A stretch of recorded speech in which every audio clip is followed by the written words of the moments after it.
তো ফ্রেন্ডস দেখো, আমি আজকে মোমো বানাবো। লাইভে আমি বিকেলবেলা বলেছিলাম যে মোমো বানানোর রেসিপি আসবে। তো মোমো বানানোর আগে আমি সব কিছু কেটে কুটে নিয়েছি। তো এখানে মাংসটার হাড় ছাড়িয়ে তো মাংসটা আমি মিক্সিতে মিক্স করে নিয়েছি। প্রথমে মিক্স করে নেওয়ার পর আমি এখানে এই বাঁধাকপি কুচিয়ে রেখেছিলাম, কিছুটা বাঁধাকপিতে নুন লাগিয়ে তারপরে চটকে নিলাম যাতে বাঁধাকপিগুলো নরম নরম হয়। তো তারপর বাঁধাকপিগুলো চিপে মাংসের মধ্যে দিয়ে দিলাম, তারপরে দিয়ে দিলাম পেঁয়াজ কুচি দেওয়ার পরে তারপরে আমি দিলাম হচ্ছে ধনেপাতা পরিমাণ মতন নিয়েছি, বেশি একেবারে অতিরিক্ত নিইনি। তারপর দিয়েছি কাঁচা লঙ্কা কুচোনো, তারপরে আদা আর রসুনের পেস্ট, তারপরে দিলাম হচ্ছে গোলমরিচ গুঁড়ো। আর গোলমরিচ গুঁড়ো দেওয়ার পরে আমি দিলাম কি নুন, পরিমাণ মতো নুন, কারণ নুন আমি বাঁধাকপিতে দিয়েছিলাম। তারপরে এই সয়া সস দিলাম, সয়া সসেও কিছুটা নুনের পরিমাণ থাকে, নোনতা হয়। তারপরে দিলাম বাটারেও নুন থাকে হালকা, তো সেই পরিমাণ হিসেবে হালকা নুন দিয়েছি, বেশি নুন দিইনি। কিছু অর্ধেক বাটার মতন আমি এখানে দিয়ে দিলাম, বাটারে বিশাল টেস্ট হয়।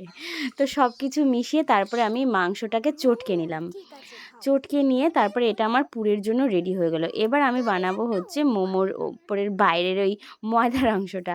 তো ময়দার মধ্যে নুন আর তেল দিয়ে ময়দাটাকে ময়াম দিয়ে তারপরে ময়দাটাকে আমি ভালো করে মাখিয়ে নিয়েছি।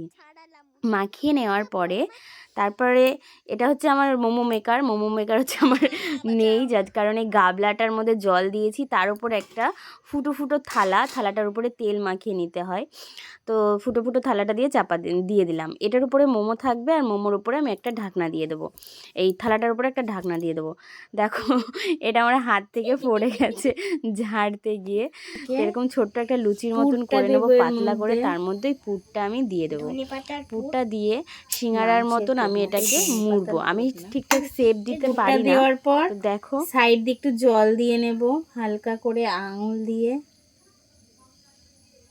সিঙ্গারা যেমন জোড়া লাগানোর সময় এরমভাবে জল দিয়ে নেয়, তা আমি এরমভাবে একটু জল দিয়ে নিলাম, নিয়ে এরমভাবে। আমি ঠিক মোমোর শেপটা দিতে পারি না, তবে মোমো কিন্তু টেস্টি হয়। এই যে হচ্ছে আমার গোল মোমোস, এই যে মোমোটা সিদ্ধও করে। তো এইভাবে আমি সব কটা মোমো এক এক করে বানিয়ে নেব। অবশ্য একা করতে প্রচুর টাইম লাগে, একা বেলবো, শেপ দেবো, তারপর সিদ্ধ করব, অনেকটা টাইম লেগে যাবে। আমার এগুলো করতে টোটালি প্রায় রাত 10টা পর্যন্ত বেজে গেছিলো। তো আমার দাদাদের আসতে বলেছিলাম, দাদা বৌদিকে, ওরা সবাই খেয়ে গেছে। আমার বাবা এসেছিলো, বাবাকেও খাইয়ে দিয়েছি।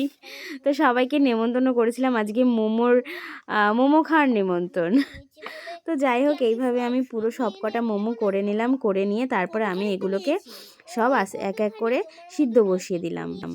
তো এই থালাটায় আগে আমি কিছুটা রিফাইন তেল লাগিয়ে নিলাম, নইলে মোমো দিলে আটকে যাবে। তো মোমো এখানে আমি দিয়ে এই ঢাকনাটা দিয়ে আমি ঢাকা দিয়ে দেব, প্রায় 10 মিনিট মতন এরকমভাবে ভাপের মধ্যে হবে। তারপরে যে নামিয়ে নিয়েছি, আর আমার মেয়ের কাছ থেকে আমি মোমোর রিভিউটা নিয়ে নিলাম। আমার মেয়েকে বললাম, বাবু কেমন হয়েছে? ও গরমে খেতে পাচ্ছে না, বলছে দারুণ হয়েছে। তো ফ্রেন্ডস, আমার ভিডিওটা ভালো লাগলে প্লিজ লাইক কমেন্ট শেয়ার করে দিও। Tata, bye bye.